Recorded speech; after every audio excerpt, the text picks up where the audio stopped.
जिस जानवर को घर की रखवाली के लिए रखा हो, अगर वो ही मालिक के खिलाफ हो जाए, अगर वो ही भक्षक बन जाए, तो किसी की भी जान पर बन आ सकती है। ऐसा ही हुआ है कानपुर के विकास नगर में रहने वाली मोहिनी देवी के साथ, जहां घर के दुलारे और पालतू कुत्ते ने अपनी ही मालकिन की जान ले ली। मोहिनी देवी के घर में रहने वाला जर्मन शेफर्ड ब्रीड का कुत्ता इस कदर हमलावर हुआ कि उसने घर की बूढ़ी 80 वर्षीय दादी को बुरी तरह से नोच खाया। जैसे ही खबर फैली, पूरे इलाके में सनसनी फैल गई। फिलहाल नगर निगम की टीम ने कुत्ते को कब्जे में ले लिया है। वहीं स्थानीय लोग एक बार फिर पालतू कुत्तों से अपनी सुरक्षा को लेकर सवाल उठाने लगे हैं। मोहिनी देवी के घर में उनके अलावा बहू किरण और पोता धीर प्रशांत त्रिवेदी रहते हैं।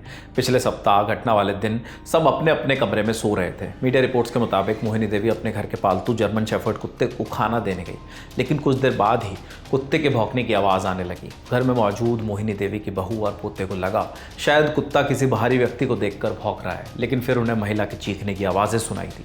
जब तक मोहिनी देवी का पोता और बहू उन्हें बचा पाते, तब तक जर्मन शेफर्ड दादी को नोच नोच कर खा चुका था। घर वाले जब अपने अपने कमरे से बाहर निकले तो उन्होंने देखा कि मोहिनी देवी लहूलुहान होकर फर्श पर पड़ी हैं। कुत्ते ने उनके चेहरे, पेट और कमर पर बुरी तरह से काटा था। मौका वारदात पर ही वृद्ध महिला की मौत हो गई। इस पूरे मामले के संज्ञान में आने के बाद स्थानीय पार्षद राजकिशोर यादव ने पुलिस और नगर निगम को इसकी जानकारी दी, जिसके बाद नगर निगम के अधिकारी खूंखार कुत्ते को अपने साथ ले गए। पार्षद ने कहा कि ऐसे मामलों को लेकर अब सतर्कता जरूरी है। अब से ये प्रयास होगा कि जिनके पास भी पालतू कुत्ते हैं, उनका रजिस्ट्रेशन करवाया जाए। और इस घटना से पूरे इलाके में ऐसा लगा कि लोग जो घरों में अपने कुत्ते पाले हुए हैं, वो किसी भी समय उग्र होकर ऐसी बड़ी घटना कर सकते हैं। जिस बच्चे को वो लगातार पाल पोस कर जिसको उन्होंने बड़ा किया और उसको इतना संभाला, उसी ने ही उनकी हत्या कर दी डॉग ने। तो मतलब ये बड़ा दुखद घटना है। और हम लोग प्रयास करेंगे कि जिन घरों में डॉग पाले हुए हैं उनके रजिस्ट्रेशन हो, उनकी डिटेल जो है नगर निगम में उपलब्ध कराई जाए।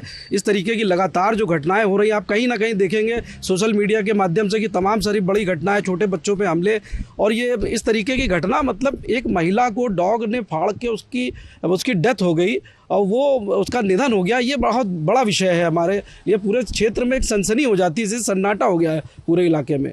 इस कहानी में मीडिया रिपोर्ट्स एक दूसरा एंगल भी बता रही हैं। कहा जा रहा है कि दादी ने कुत्ते को डंडे से मारा था, इसलिए कुत्ता उन पर हमलावर हो गया। जबकि कुछ रिपोर्ट्स ये भी कह रही हैं कि जो दादी हैं वो कुत्ते को बचपन से बहुत प्यार करती थी और कुछ समय पहले ही ये कुत्ता उनके घर में आया था। घटना के बाद मृतका के पोते ने नगर निगम में आवेदन दिया और कुत्तों को वापस मांगा है।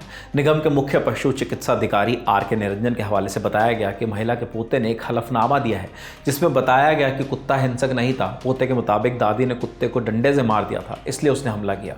उसने हलफनामे में ये भी लिखा कि वो भविष्य में इस तरह की घटना की जिम्मेदारी लेता है। मृत महिला के पोते ने यह भी कहा है कि कुत्ते के चले जाने की वजह से उनके घर पर माहौल बेहद गमशुदा है और कोई खाना भी नहीं खा रहा है। ये मामला हैरानी से भरा हुआ भी है। घर के पालतू जानवर ने ही परिवार के सदस्य की जान ली है।